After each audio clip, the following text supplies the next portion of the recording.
Hello student, आप लोगों को स्वागत है साइंस मस्तिष्क क्लासेस में। साइंस मस्तिष्क क्लासेस को आप लोग सब्सक्राइब कर लीजिए। उसके बाद में आप लोगों को बढ़िया बढ़िया कंटेंट आपके पास सबसे पहले पहुंचेगा, अच्छा अच्छा वीडियो, और मतलब अपना भाषा में, जो कि क्लास में ही याद करा देते हैं। तो सबसे पहले आज पढ़ना है। आज का टॉपिक है समश्रुति विभाजन का प्रकार, कितना प्रकार का होता है, सबका डिफिनेटिव किए हैं। उसके बाद में सबको मतलब अपना भाषा में समझा देंगे, और जल्दी समझ में नहीं आता समश्रुति विभाजन किसी को, तो इसको मतलब अभी अपना भाषा में और क्लास में याद करेंगे। शुरू से लेकर लास्ट तक बने रहिए। पूरा वीडियो में आज समश्रुति विभाजन याद करके चल जाइएगा। बात मानिए, आप लोग खाली शुरू से लेकर लास्ट तक बने रहिए। तो पूरा मतलब आप लोगों को समझाने की कोशिश करेंगे और याद करने की कोशिश क्लास में ही करेंगे। ठीक, तो पहले जो कल टॉपिक पढ़ाए थे उसको हम लोग पहले रिवीजन करा लेते हैं। कल कौन कौन कौन कौन टॉपिक पढ़ाए थे? कल राजधानी पढ़ाए थे। तो राजधानी का कार्य क्या चीज़ होता है?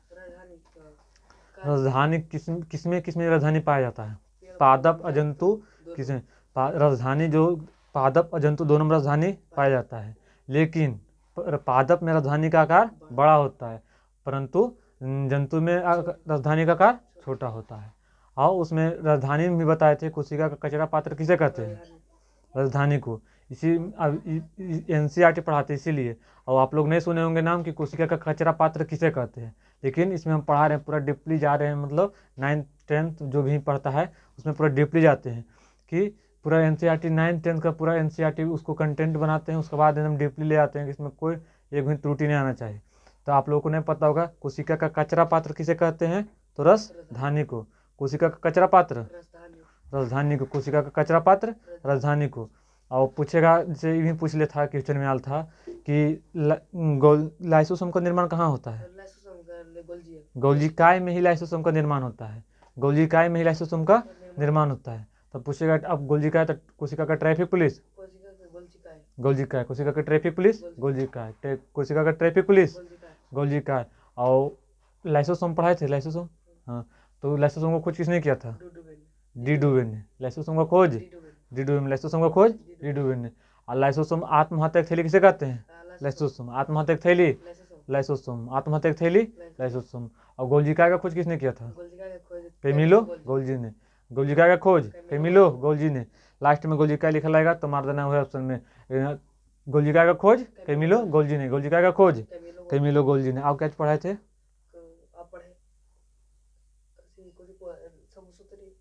हाँ, समसूत्री विभाजन, समसूत्री कोशिका विभाजन पढ़ाए थे। तो ये प्रकार है, लेकिन समसूत्री विभाजन इसके पहले वाला वीडियो में हम बता दिए हैं। तो समसूत्री कोशिका विभाजन क्या चीज़ है? कोशिका विभाजन भी पढ़ाए थे। कोशिका के इंग्लिश में क्या कहते हैं? सेल। विभाजन को डिवीजन, तो सेल डिवीजन का। कोशिका विभाजन को इंग्लिश में कहते हैं सेल डिवीजन। तो कोशिका विभाजन है क्या? कोशिका विभाजन है क्या? कोशिका विभाजन मतलब, जैसे कोशिका का मतलब अब जैसे कि बताए थे एग्जाम्पल देहाती तरीका से, कि जैसे एगो, हाँ, तो उसी मतलब जैसे समसूत्री बताए थे कि समान मतलब समान, और सूत्री मतलब गुणसूत्र मतलब। तो समान गुणसूत्र वाले को कौन जगह समसूत्री? तो देखो, जैसे माता है, तो माता में कौन गुणसूत्र होता है? XX होता है माता में। कैसा गुणसूत्र? XX। तो माता कोशिका से पुत्री कोशिका का बनना समसूत्री कोशिका विभाजन। तो माता में XX होता है, और पुत्री में एक X, जैसे 2X है। तो कि बताए थे ना, जैसे यहाँ देखो माता कोई माता है, मृत कोशिका, तो इसमें कुछ गुणसूत्र XX। तो इससे जो दो पुत्री बनता है, दो पुत्री, इसमें भी जाता है X एक। तो कौन कोशिका? पुत्री कोशिका। तो माता कोशिका से पुत्री कोशिका का बनना कौन सी गलत है? कौन विभाजन? समसूत्री विभाजन भी का जी, समसूत्री विभाजन। कौन विभाजन? समसूत्री विभाजन। क्या कि देखो यहाँ पे XX था, तो समान गुणसूत्र है कि नहीं? तो समान गुणसूत्र है, तो इससे समान गुणसूत्र से यहाँ कौन एक ठो X मानो, जो X था कहाँ आया? यहाँ X कहाँ आया? यहाँ। तो दोनों समान है, तो माता कोशिका से अगर पुत्री कोशिका का बनना कौन चीज? तो माता भी मतलब एक बेटी की तरह था। तो इसका भी गुणसूत्र समान, इसका भी गुणसूत्र समान, इसका भी समान। तो समान गुणसूत्र तो कौन सूत्र? समसूत्री। तो माता कोशिका से पुत्री कोशिका का बनना कौन सूत्री? समसूत्री विभाजन। समझ गया? समसूत्री विभाजन में आज इसमें कौन बताए थे? समसूत्री विभाजन में कि कहीं भी शरीर में कट छट जाए तो उसको भरने का काम कौन सूत्र विभाजन करता है? किसी भी जगह पे, आपके शरीर पर किसी भी जगह पे कट छट जाना, घाव घोष का भराना, क्या चीज का कौन विभाजन होता है?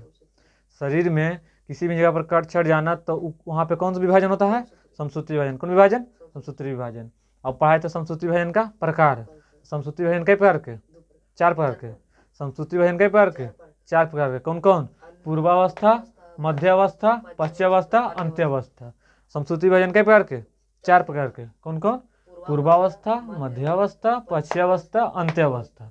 पहला, दूसरा मध्यावस्था, तीसरा पश्चात, चौथा अंत्यावस्था। फिर से याद हुआ है कि नहीं? पहला पूर्वावस्था, दूसरा मध्यावस्था, तीसरा पश्चावस्था, चौथा अंत्यावस्था। आप लोग ऑनलाइन ला भी वीडियो को लाइक करते जाइए और मतलब साथ साथ बोलते हैं, साथ साथ बोलने का प्रयास कीजिए। तो पहला पूर्वावस्था, उसके बाद मध्यावस्था, बीच में आए तो कौन? मध्यावस्था, फिर पश्चावस्था, फिर अंत्यावस्था, अंत में अंत्यावस्था। पहले प से पहले प से पूर्वावस्था, प से पहले प से पूर्वावस्था, और म से बीच में है तो कौन चीज? मध्य होता है कि नहीं? तो म से मध्यावस्था, प से पश्चावस्था, मतलब पीछे होने वाला है तो कौन चीज? पश्चावस्था। और बाद में अंत्यावस्था। अंत्यावस्था, अंत्य यथातः है, यथातः है तो अंत्यावस्था। अब पढ़ना है पूर्वावस्था क्या चीज है। तो पूर्वावस्था में की कर रहा है, देखो इसमें जो बायोलॉजी के हिसाब से उसमें जो लिखना रहेगा, अगर एग्जाम में आ गया तो ये लिखना है, लेकिन हम जो बताएंगे अपना जो तरीका याद रखने का तरीका, इसमें की कर रहा है, इसमें केंद्रक झिल्ली एवं केंद्रिका का लोप हो जाता है, इसमें गुणसूत्र संघनित हो जाता है। संघनित मतलब एकत्रित जो कहता संघनित हो जाता है। कौन सा हो जाता है? संघनित हो जाए। कौन सा हो जाता है? संघनित हो जाता है। इसमें कौन जी कर रहा है? पूर्वावस्था। कौन अवस्था? पूर्वावस्था। इसमें केंद्रक झिल्ली एवं केंद्रक का लोप हो जाता है। और केंद्रक झिल्ली मतलब किसमें होता है? झिल्ली कोशिका झिल्ली किसमें होता है? कोशिका भित्ति किसमें होता है? पादप में कोशिका भित्ति, और कोशिका झिल्ली किसमें? हाँ, जंतु में। तो देखो की करना है इसमें, तो बोला है तो अगर याद नहीं रहता है तो फिर हम जो बोलते हैं ये याद रखना है। किसमें? कोशिका विभाजन का शुरुआत किसमें होता है? पूर्वावस्था में। क्या जो कैसे याद रखना है? कोशिका विभाजन का शुरुआत पूर्वावस्था में। कोशिका विभाजन का शुरुआत कोशिका विभाजन शुरू किसमें होता है? पूर्वावस्था में। इसमें लिखना है कोशिका विभाजन का शुरुआत किसमें होता है? कुछ नहीं याद रखना है तो हम जो बताएं कोशिका विभाजन का शुरुआत तो पूछेगा कोशिका विभाजन का शुरुआत किसमें होता है?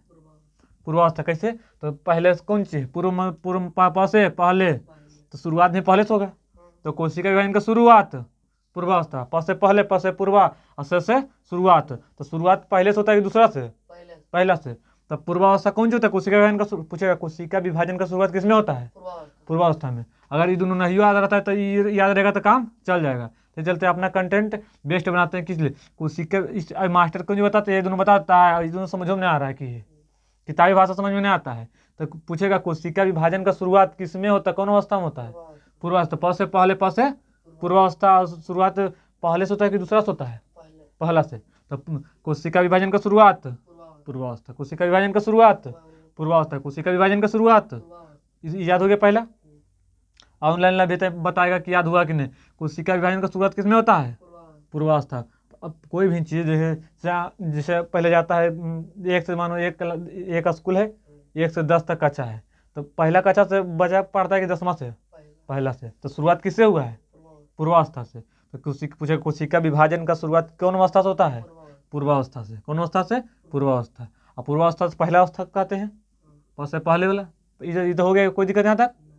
अब पहला दूसरा आते हैं मध्यावस्था। कौन अवस्था? मध्यावस्था की कहता है इसमें कि पहले इसमें गुणसूत्र मध्यवर्ती प्लेट पर व्यवस्थित हो जाते हैं। कौन प्लेट पर? मध्यावस्था में गुणसूत्र कौन जो होता है? मध्यवर्ती प्लेट पर कौन जो होता है? व्यवस्थित हो जाते हैं। और गुणसूत्र बिंदुओं पर तारा केंद्र के तुर्क तंतुओं से जुड़ा होता है। पूछेगा कि मध्यावस्था में गुणसूत्र का बिंदुओं का तारा कौन चीज से जुड़ा होता है? तुर्क तंतुओं से जुड़ा होता है। कौन तंतुओं से? तुर्क तंतुओं जुड़ा होता है। कौन अवस्था का? मध्यावस्था का। कौन अवस्था का? कौन अवस्था का? कौन अवस्था का? मध्यावस्था का। तो पूछेगा तो कौन अवस्था है? बीच वाला की सबसे बाहर वाला कि पहले वाला? मध्य वाला। तो मध्य वाला अवस्था कौन होता है? मध्यावस्था। मध्य वाला अवस्था सबसे बीच वाली कौन सा है? मध्यावस्था। कौन वाला? मध्यावस्था। कौन वाला? सबसे बीच वाली अवस्था? मध्यावस्था। सबसे बीच वाली अवस्था? मध्यावस्था। सबसे बीच वाली अवस्था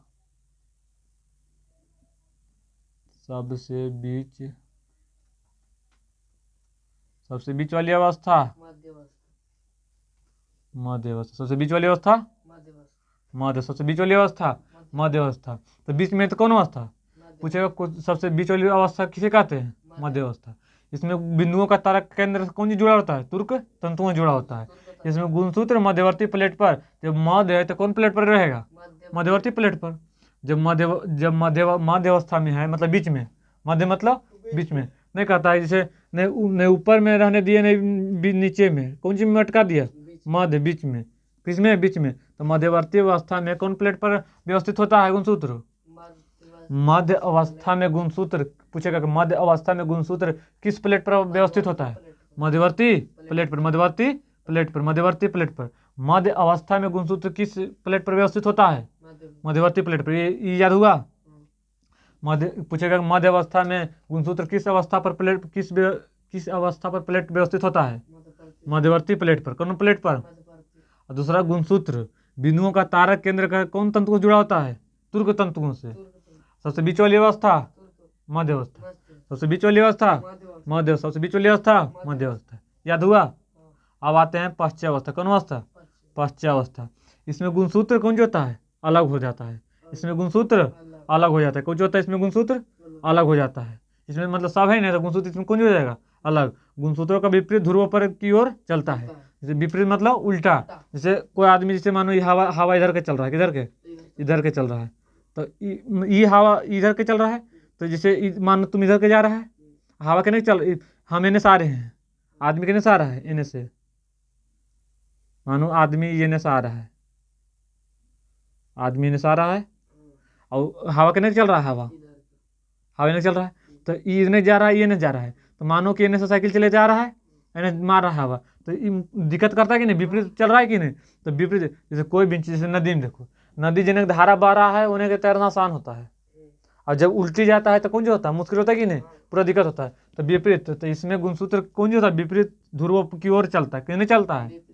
तो पूछेगा गुणसूत्रों का विपरीत ध्रुवों की ओर चलना किस गुणसूत्र में, किसमें, कौन अवस्था में होता है, पश्चावस्था में, कौन अवस्था में, पश्चावस्था में। इसमें जैसे अब कैसे इसको याद रखेंगे, जैसे कोई साइकिल चला रहा है, ठीक, तो साइकिल चला रहा है तो कौन, जैसे एने से मानो कि ये एने जा रहा है, हवा के नहीं चल रहा है, के इहो साइकिल वाले मानो इधर को साइकिल वाला आदमी है, यो साइकिल आदमी है, तो इधर जा रहा है, एने आ रहा है, हवा के नहीं जा रहा है, हवा एने जा रहा है, हवा एने, तो मतलब इसको, तो पीछे के बीच मानो कि दोनों शर्त लगाया है, जैसे नदी तर से ये घर आना है और नदी तर से कहाँ जाना है, पतल भी जाना है, ठीक, मतलब लगाया। हवा के नहीं चल रहा है, पतल भी देने के, हवा और एने के विपरीत चल रहा है, हवा नहीं चल रहा है, आदमी एने से आ रहा है, तो सबसे आगे के पिछुआ जाएगा, ये एनों का पिछुआ जाएगा, क्या कि हवा कौन चाहिए, विपरीत आ रहा है, हवा के विपरीत जो जाएगा वो ऑलरेडी पिछुआएगा, तो प से पिछुआना, प से पश्चावस्था। तो गुणसूत्रों का विपरीत ध्रुव की ओर चलता पश्चावस्था। पूछे गुणसूत्रों का विपरीत ध्रुव में कौन अवस्था चलता है, पश्चावस्था। तो कहा है कि जब विपरीत चलेगा तो ऑलरेडी पिछुआ देगा, तो कौन अवस्था, पश्चावस्था। इसमें गुणसूत्र अलग हो जाते हैं, गुणसूत्रों का विपरीत ध्रुव की ओर चलता पश्चावस्था, कौन अवस्था, पश्चावस्था। याद हुआ। अब आते हैं अंत्यावस्था। आप पश्चावस्था में जैसे कुछ पश्चावस्था में सबसे छोटी कोशिका विभाजन इसमें होता है, किसमें, पश्चावस्था में। समसूत्री विभाजन की सबसे छोटी अवस्था पश्चावस्था। अभी पूछेगा कि सबसे छोटी अवस्था समसूत्री विभाजन की, नोट करके यहाँ लिख लेना,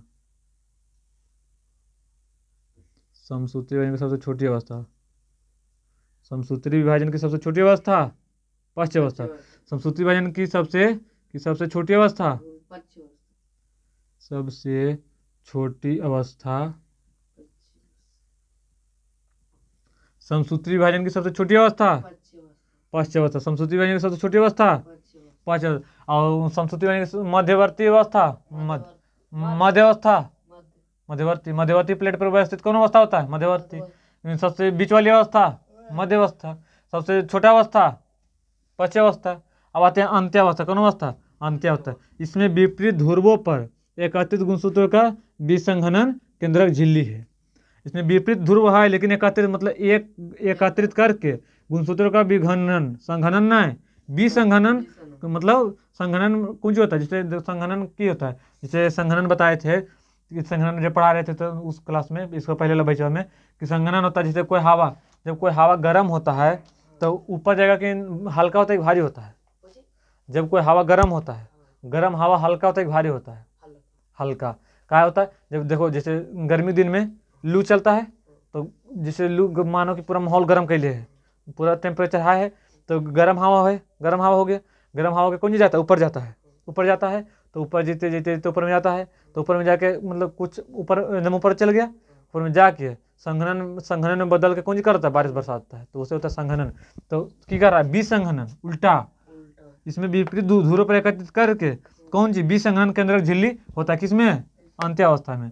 केंद्रिका का पुनः निर्माण, पुनः निर्माण मतलब फिर से निर्माण, तो पूछे केंद्रिका का पुनः निर्माण किस अवस्था में होता है, अंत्यावस्था में। केंद्रिका का पुनः निर्माण किस अवस्था में होता है, अंत्यावस्था में। केंद्रिका का पुनः निर्माण किस अवस्था में, अंत्यावस्था में। केंद्रिका का पुनः निर्माण एवं कोशिकाओं का भी निर्माण किसमें होता है, अंत्यावस्था में। कौन अवस्था में, अंत्यावस्था में। कौन अवस्था में, अंत्यावस्था में। इन पांचों चरणों के पूर्ण हो जाने के बाद नई कोशिका का निर्माण हो जाता है। अच्छा, यहाँ तक कोई दिक्कत नहीं, ठीक है, तो नॉर्मल याद होगा पांचों चरण के नहीं, कि फिर से एक बार रिवीजन करा दे। मान लो देखो पूर्वावस्था, अब इसको मतलब शादी ब्याह से रिलेटेड करेंगे तो याद जल्दी रहते। पूर्वावस्था है तो मानो कि कोई मतलब शादी हो रहा है, ठीक, मतलब जिस घर, एक घर में मानो शादी हो रहा है, तो शादी हो रहा है तो जैसे कोई जयमाला पर जाना है, लड़की कहाँ जाना है, लड़की जयमाला पर जाना है, तो लड़की जयमाला पर जाना है तो कौन सी, जैसे कोई आता आदमी पहले बुला लेने कि मतलब ये टाइम से पहले मतलब शायद मतलब तैयार होके जयमाला पर चल जाना। जैसे आया बाराती 10 बजे, तो बोले 11 बजे 11:30 बजते बजते जयमाला हो जाना चाहिए, तो पहले तो 1 घंटा पहले आके लड़की के मतलब अगल बगल के आदमी बोला कि लड़के के आके कि 1 घंटा में सज के तैयार हो जाना है पूर्व, तो 1 घंटा पहले जाके मतलब बोला था ना पूर्व, तो लड़की के जाके पहले बोला था, तो इसमें कौन सी कर रहा है, तो पूर्वावस्था। तो कैसे मतलब याद रिलेटेड करना है, मतलब याद जल्दी रहेगा। शादी ब्याह पर जैसे आदमी अपने आप पर प्रैक्टिकल करता है तो ज़्यादा याद रहता है, तो कि याद रखना है कि जैसे लड़की सज रही थी जयमाला के लिए, तो उसके 1 घंटा पहले पूर्व आके कौन जी बोला कि 1 घंटे में तैयार हो जाना है, तो पूर्वावस्था। तो लड़की के तैयार होना जयमाला के लिए पूर्वावस्था। मध्यावस्था, मध्यावस्था मतलब कि मतलब ई घंटा के बीच में थोड़ा चल जाना है। जैसे क्या होता है, तो 10:30 बजे गया था ये बोलने के लिए कि 11 बजे तैयार हो जाना है, अगर नहीं भी हुआ है तो 10 बजे और 11:30 12 बजे के बीच में चल जाना है। तो वो मतलब बोल दिया था कि एक एवरेज टाइम होता है कि 10-12 बजे के बीच में जयमाला करा देना है, तो बीच में करा दिया तो कौन सी अवस्था, मध्यावस्था। अब आता है पश्चावस्था। पश्चावस्था मतलब फिर जैसे जयमाला माला हो गया तो पीछे घूर के फिर चलाता है कि नहीं, लड़का तो छोड़ ही देता है उसने, तो पीछे तो फिर लड़का के छोड़ दिया, फिर पीछे आके पश्चावस्था मतलब फिर घर चला है कि नहीं, तो पश्चावस्था। अंत्यावस्था, अंत्यावस्था मतलब अंत में ले जाके साथ चल जाता है कि नहीं, तो अंत्यावस्था। समझ गया, ज़्यादा याद आता है। तो पूर्वावस्था, मध्यावस्था, पश्चावस्था और अंत्यावस्था। कई प्रकार का होता है समसूत्री विभाजन, 4 प्रकार के। अब इसमें आते हैं जैसे केंद्रक पूर्वावस्था, तो इसमें केंद्रक झिल्ली एवं केंद्रिका का लेप होता है। पूछेगा केंद्रक झिल्ली या केंद्रिका का लोप किसमें होता है, पूर्वावस्था में। इसमें गुणसूत्र कौन जो होता है, संघनित कौन जो होता है। पूछेगा निम्नलिखित में किसमें गुणसूत्र संघनित होता है, पूर्वावस्था में। कोशिका विभाजन का शुरुआत किसमें होता है, पूर्वावस्था में। कोशिका विभाजन का शुरुआत पूर्वावस्था में, कोशिका विभाजन का शुरुआत पूर्वावस्था में। मध्यावस्था आते हैं। अब ये भी पूछेगा, ये भी ध्यान में रखना है, जो इंग्लिश में नाम है ये भी आता है प्रोफेज, इसको लिख लेते हैं हिंदी में, ठीक, प्रोफेज। ये क्वेश्चन पूछले है कि प्रोफेज, मेटाफेज और यही क्वेश्चन फंसाता है। ई नाम में मध्यावस्था नहीं देकर मेटाफेज देगा तो फंस जाएगा कि नहीं। फिर मेटाफेज का कौन सी कार्य है, पूछेगा सबसे बीच वाली अवस्था निम्नलिखित में कौन है, तो मध्यावस्था ना देगा कौन सी दे देगा, मेटाफेज, तो फंस जाएगा। और इसमें कौन सी है, एनाफेज। कौन अवस्था, एनाफेज। इसको भी याद रखना है, तो मिटा तो प्रैक्टिकल इसी था। एनाफेज कौन अवस्था, एनाफेज। आई टेलोफेज। कौन फेज, टेलोफेज। समझ गया। पूर्वावस्था का कौन सी नाम इंग्लिश में बोलते हैं पूर्वावस्था को, प्रोफेज। प से पूर्व प से प्रोफेज, प से पूर्व प से प्रोफेज, म से मध्यावस्था म से मेटाफेज, म से मध्यावस्था म से मेटाफेज, और पश्चावस्था को एनाफेज, पश्चावस्था को एनाफेज, अंत्यावस्था को टेलोफेज, अंत्यावस्था को टेलोफेज। अब फिर से एक बात है, पूर्वावस्था को अन्य नाम कौन कहते हैं, प्रोफेज। मध्यावस्था को मेटाफेज, पश्चावस्था को एनाफेज, पश्चावस्था को एनाफेज, अंत्यावस्था को टेलोफेज। कौन फेज, टेलोफेज। इतना याद होगा, कोई दिक्कत, सोच ली फिर से। तो एक बार इसमें गुणसूत्र का, इसमें केंद्रक झिल्ली एवं केंद्रक का लोप किसमें होता है, पूर्वावस्था में। इसमें गुणसूत्र संघनित हो जाता है। कोशिका विभाजन का शुरुआत पूर्वावस्था में। इसमें गुणसूत्र मध्यवर्ती प्लेट पर व्यवस्थित हो जाता है। पूछेगा कि मध्यवर्ती किसमें गुणसूत्र मध्यवर्ती प्लेट पर होता है, तो मध्यावस्था, म से मध्यवर्ती, म से मध्यावस्था। गुणसूत्र बिंदुओं का तारक केंद्र का एक तुर्क के तंत्रों से जुड़ा होता है मध्यावस्था में। सबसे बीच वाली अवस्था इसमें गुणसूत्र अलग किसमें होता है, गुणसूत्र अलग होते हैं पाच्यावस्था में। किसमें गुणसूत्र अलग होते हैं, पाच्य। कैसे गुणसूत्र अलग हुआ ना, तो मतलब जयमाला हो गया तो वहाँ से अलग होता है कि नहीं लड़का लड़की, तो पाच्यावस्था। तो गुणसूत्र जयमाला तरह से अलग होता है तो कौन अवस्था, पाच्यावस्था। इसमें विपरीत ध्रुवों पर एकत्रित गुणसूत्रों को, विपरीत ध्रुवों पर एकत्रित जिसे होता है, जैसे कोई लड़की से पहले लड़का से कोई नहीं जाना है, तो विपरीत ये भी अलग था, ये भी अलग था, तो विपरीत ध्रुव पर एकत्रित, मतलब फिर मड़वा में एकत्रित होता है कि नहीं, तो एकत्रित होना कौन सी कहलाएगा, अंत्यावस्था। समझ आए तो कोई दिक्कत, अब आगे यहाँ तक उतारो, कोई दिक्कत नहीं।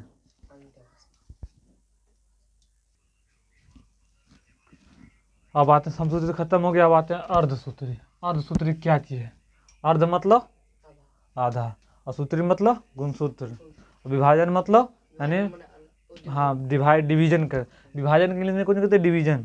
तो अर्धसूत्री विभाजन मतलब आधा सूत्री विभाजन। इसके द्वारा जो होता है जनन, जनन मतलब समझ, जनन की समझता है, जनन की बोल रहा है, इसके द्वारा जनन कोशिकाओं का निर्माण होता है। पूछेगा कि जनन कोशिकाओं का निर्माण किस सूत्री विभाजन द्वारा होता है, अर्धसूत्री। तो जनन कोशिका समझता, जनन कोशिका, जनन क्या है पहले जनन बताओ।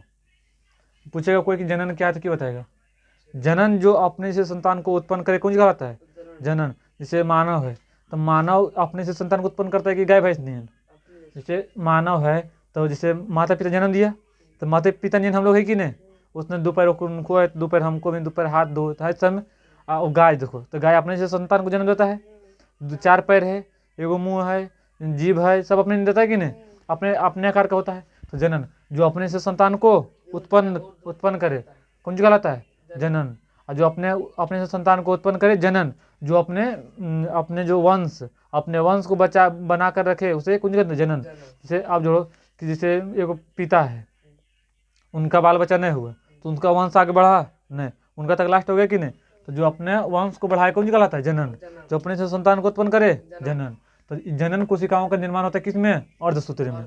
पूछेगा एक क्वेश्चन पूछ ले है कि जनन कोशिकाओं का निर्माण किस सूत्री विभाजन में होता है, अर्धसूत्री विभाजन। कौन सूत्री विभाजन, अर्धसूत्री विभाजन। जनन कोशिकाओं का निर्माण किस सूत्री विभाजन में होता है, अर्धसूत्री विभाजन में। जनन कोशिकाओं का निर्माण किस विभाजन में होता है, अर्धसूत्री विभाजन में। इसमें एक पितृत कोशिका से 4 पुत्री कोशिका का निर्माण होता है। पितृत कोशिका मतलब ये मानो एक पिता है, पितृत मतलब पिता, एक पिता से 4 पुत्री कोशिकाओं का निर्माण होना, अर्धसूत्री की बोला, जनन बोला ना, जनन मतलब अपने संतान को उत्पन्न करना। तो यहाँ मानो कौन पिता है, पिता लिख ले, पिता कोशिका से, पिता से कई पुत्री, 4 पुत्री कोशिका कौन जो हुआ, निर्माण। तो हुआ ना, देखो अभी बोल रहे थे कि अपने से संतान को उत्पन्न करना, तो पिता है तो अपने से संतान को उत्पन्न किया, दूसरा नहीं है कि गाय भैंस ने जन्म किया, अपने बच्चा जिस अपने आकार का उसी हुआ, खाली फेस चेंज रहता है थोड़ा, ठीक। तो पितृ कोशिका से कई कोशिका, 4 पुत्री कोशिका का निर्माण होना किसमें होता है, अर्धसूत्री विभाजन में, समझ गया। अब आते हैं इसमें पुत्री कोशिका का गुणसूत्र आदि हो जाती है। जैसे मानो देखो पिता का कौन कौन गुणसूत्र होता है, X और Y, और माता में X और X। तो पुत्री कोशिका में तो X और Y है, तो इसमें 2 है, मानो एगो, 2 मानो एगो है, तो इसमें जब पुत्री होगा तो एगो जाएगा, तो एगो तो ये है, तो एक आधा जाएगा, आधा एक रास्ता, 2 मिलकर एगो हुआ ना। तो ये बोल रहा है इसमें पुत्री कोशिका का गुणसूत्र कौन सा होता है, आदि होता है। कौन जो होता है, आदि होता है। देखो तो क्या बोले कि X था, XY था, तो कौन जी में, पिता में होगा कि माता में, और X माता में। तो एक गुणसूत्र मानो दोनों मिला के मानो एक गुणसूत्र है ना, एक जोड़ा है, अभी भी एक जोड़ा है, ऐसे है। जैसे 2 चीज़ के, जैसे 2 चप्पल मिला के एक जोड़ा होता है, तो उसे तो आधा किसे गया, तो कि आधा गुणसूत्र। तो पुत्री कोशिका गुणसूत्र कौन जो हो जाता है, आधा। तो एगो है तो आधा इससे गया, तो आधा हुआ कि नहीं। अगर पुत्री होगा तो आधा इससे गया, अगर बेटा होगा तो आधा इससे जाएगा। तो समझ गया आधा की हो रहा है। तो इसमें पुत्री कोशिका गुणसूत्र कौन जो हो जाता है, आधी हो जाती है। कौन जो हो जाता है, आधी होता है। इसमें जीन विनिमय के कारण को अनुवांशिकी विभिन्नता होता है। कौन सी कारण, जीन देखो ये भी बोलेगा, देखो इन्हें नोट करके लिख लेना है, वह तो बता रहे हैं अभी। जीन देखो, जीन विनिमय के कारण कौन सी, तो अनुवांशिकी विभिन्नता आती है। जैसे मानो कि पिता का, इसको बताते हैं थोड़ा सा।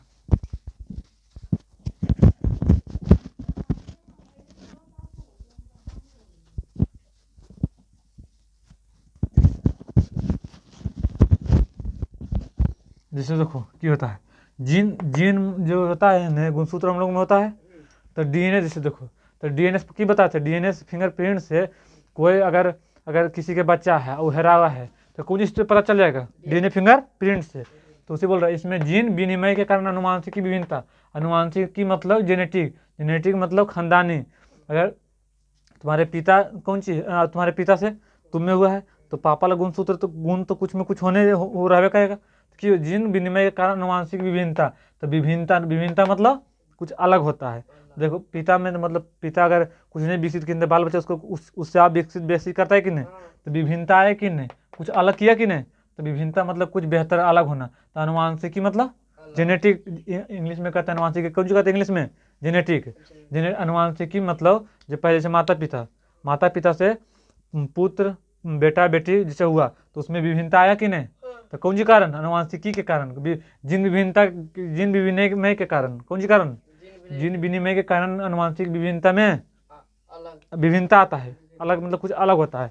आप पूछेगा, देखो ये भी पूछ ले, इसमें नहीं दे लेके हम लिखाते हैं जीन है, तो जीन शब्द किसने दिया था, अब बोले पूछ देगा, मानो नोट करके लिख लेना है, जीन शब्द किसने दिया, जीन शब्द किसने दिया, किसने दिया, जैसे जीन जैसे जोहानसन, जैसे जीन जैसे जोहानसन, जैसे जीन जैसे, जीन शब्द किसने दिया, जोहानसन, जैसे जीन जैसे जोहानसन, जैसे जीन जैसे, तो जीन शब्द किसने दिया होगा, जोहानसन, जीन शब्द जोहानसन, तो नाम सेम है, जीन जैसे जीन जैसे जो लास्ट में ना एक रोम ना, तो जैसे जीन जैसे जोहानसन। अब आते हैं की बोला विनिमय के कारण अनुवांशिकी, आप पूछेगा अनुवांशिकी पिता किसे कहते हैं, अनुवांशिकी के पिता किसे कहते हैं, एक तो बोला था एगो जैसे आधुनिक पिता एगो होता है, आधुनिक मतलब अभी वाला आधुनिक अनुवांशिक के पिता, देखो नोट करके, आधुनिक सब नहीं बताने का लेकिन बताते हैं सिलेबस में दिल्ली भी नहीं, आधुनिक अनुवांशिकी का पिता, अनुवांशिकी का पिता टी एच मॉर्गन को कहते हैं, कौन जी कहते हैं, टी एच मॉर्गन को, टी एच मॉर्गन आधुनिक अनुवांशिकी के पिता टी एच मॉर्गन, आधुनिक मतलब अभी वाला, आधुनिक मतलब अभी वाला, अब आधुनिक अनुवांशिकी का पिता कहते हैं T H Morgan, T H Morgan, T H Morgan, समझ गया। की कह रहा है इसमें जीन, जीन मतलब जैसे पिता जीन, जीन मतलब गुणसूत्र जो होता है, तो इसमें जीन विनिमय के कारण, कौन सी कारण, जीन विनिमय के कारण कौन सी में विभिन्नता आता है, अनुवांशिकी में। पिता अगर जरूरी नहीं कि पिता अगर शराबी है तो बेटा भी शराबी होगा, जरूरी है, अगर बाप लांगड़ तो जरूरी भी नहीं है कि बेटा भी लांगड़े होगा। जैसे वहाँ पे है ना सीमा दी के, बेचारी लांगड़ थी, बेटा लांगड़े हो गए, जरूरी था नहीं, तो ये कौन सी परिवर्तन हुआ, जीन विनिमय परिवर्तन, कौन सी हुआ, जीन विनिमय के कारण कौन सी हुआ, अनुवांशिक में विभिन्नता, कौन सी हुआ, विभिन्नता। जरूरी नहीं कि जिसका माता पिता अगर आँख एक डैमेज है तो बेटा भी डैमेज होगा, जरूरी है नहीं, तो कौन सी हुआ अलग, जीन विनिमय के कारण कौन सी, अनुवांशिकी में विभिन्नता, विभिन्नता हुआ ना, विभिन्नता का मतलब होता है अलग, मतलब कुछ अलग होना, विभिन्नता मतलब अलग, भिन्न भिन्न होना मतलब अलग कुछ होना, जरूरी नहीं कि बेटा अगर बाप पागल है तो बेटा भी पागले होगा, तो कौन सी कारण होता है, जीन विनिमय के कारण कौन सी, अनुवांशिक में, अनुवांशिक मतलब बाल बच्चा में कुछ अलग होता है, कि समझा। ये भी जरूरी नहीं है कि अगर बाप विद्वान है तो बेटा विद्वान है पैदा होगा, उल्लंघन भी पैदा हो सकता है, जरूरी थोड़ा है तो मतलब बढ़िया पैदा होगा। तो कौन जो होता है जीन विनिमय में, अनुवांशिक में परिवर्तन, जरूरी नहीं कि जिसका बाप अगर मास्टर है तो अगर बेटो भी मास्टर ही निकल जाए, जरूरी नहीं कि जिसका बेटा डॉक्टर, जिसका बाप डॉक्टर होकर बेटा डॉक्टर निकल जाए, जरूरी है नहीं, कौन सी जीन विनिमय के कारण अनुवांशिक में कौन जो होता है, विभिन्नता होता है। आप कुछ नोट करके लिखना है, लास्ट चैप्टर हो गया है तो कुछ लास्ट करके नोट करके लिखना है।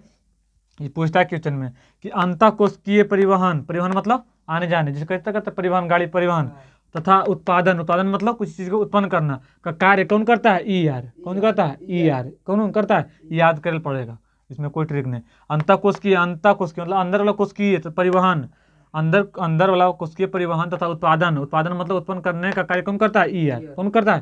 अभी क्वेश्चन ऑब्जेक्टिव पूछेंगे, देखो क्वेश्चन आल होगा पक्का एकदम, किसे क्रिस्टल बनाया जा सकता है, जीवाणु, विषाणु, कवक, विषाणु, किसे क्रिस्टल बनाया जा सकता है। अब पूछेगा 10वां कंपटीशन ला हो सकता है, कंपटीशन ला खाली बच्चा बता सकता है, लेकिन मोहम्मद 10वां ला मतलब रीजन क्या समझ, जिसको अगर कोई मास्टर गहराई से पढ़ाया होगा तो वह बता सकता है, लेकिन अन्यथा नहीं बता सकता। किसे क्रिस्टल बनाया जा सकता है, पूछेगा, पूछना है कि अगर कोई अगर है क्लासमेट तो पूछना है कि किसे क्रिस्टल बनाया जा सकता है, ऑप्शन देना है जीवाणु, विषाणु, कवक। अगर ऑप्शन देगा तो मार देगा, इसे नहीं बताएगा। ऑप्शन अगर नहीं देगा तो नहीं मारेगा। किसे क्रिस्टल बनाया जा सकता है, किसे क्रिस्टल बनाया जा सकता है, विषाणु। किसे क्रिस्टल बनाया जा सकता है, विषाणु।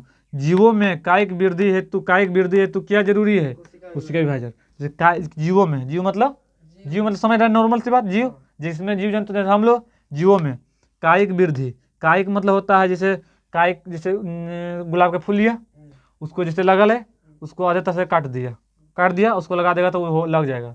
तो कौन विधि, कायिक विधि से। कौन विधि से, कायिक विधि। तो जीवों में कायिक वृद्धि हेतु की क्या जरूरी है, कोशिका विभाजन। कोशिका विभाजन हुआ कि नहीं।